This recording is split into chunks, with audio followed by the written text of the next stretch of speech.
friends, this is Pankaj Nagpure, Assistant Professor in Physics at Sri Shivaji Science College, Amravati.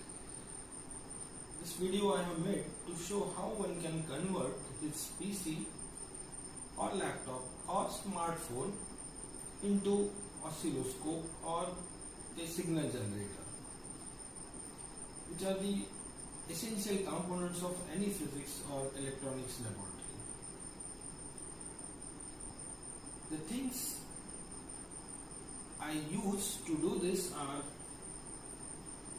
a Windows-based laptop or PC, the Android-based smartphones. This is the PC interface card that I have made. Its descriptions are given in the description box. It is attached to this laptop through this multimedia cable. The software I have installed into this laptop is a oscilloscope, which facilitates me to use this laptop as a oscilloscope. So there are different softwares available on the internet that are used to convert the PC or laptop into oscilloscope. So this is the icon for the oscilloscope software. So this is the window for the oscilloscope. So now the one side of this PC interface card has two cables, which are for the two channels for the oscilloscope. So one with this yellow wire is the input for channel 1 and other with this red wire is input for channel 2. So when I connect this to a smartphone, which I have used as a signal generator, so to have the facility of signal generator into this smartphone, I have installed a signal generator app into this smartphone.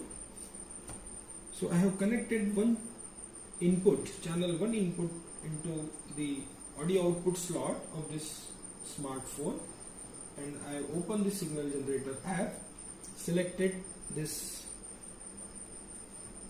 sinusoidal signal, set the frequency values to 500 Hz and amplitude to some suitable value. So the screen shows the sinusoidal signal. So now if I want to look it through this oscilloscope, I click this play button. So I get the signal on the screen when I switch on this signal generator. So you can see the same sinusoidal signal appear on the screen. So I can adjust voltage per division at this knob and time per division at this knobs. So one more facility that I see in this oscilloscope, that the signals that I can see on the screen, like triangular signal, sawtooth signal, or a square wave signal.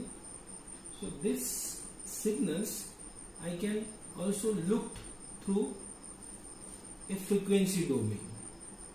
So suppose I have given the square wave input to the channel 1 and I have set this oscilloscope onto frequency domain. So I can see the position of the frequencies of the Fourier components of the square waveform. So by using this oscilloscope, one can verify the Fourier series of any complex periodic waveform. So this is how we can use this oscilloscope in single channel mode. Now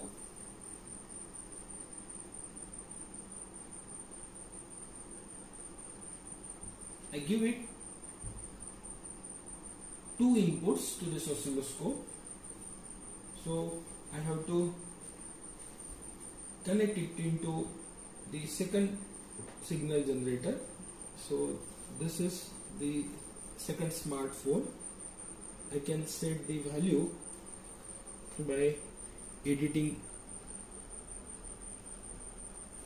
this portion. So now the output signal is sinusoidal signal, so it will be at channel 2. Okay, so the amplitude is very small, and also I need to switch on it. So now, so this sinusoidal signal now appear on the screen. So both input I have to make sinusoidal. So these are two inputs. So both are set at the same frequency, that is 500 Hz. Now if I am set into XY mode, so this lithogest pattern can be seen. So this is the pattern that students are love to see in the physics laboratory. So if I change this value to 1000 Hertz, so you look this pattern like this. If I made this to 1500, so it will be like this. If it is, suppose I made 1250, so the pattern will be quite complicated. If I made this to 250, so pattern looks like this. So this is how this oscilloscope can be used for the same purpose that our traditional CROs or DSO we use in our laboratories.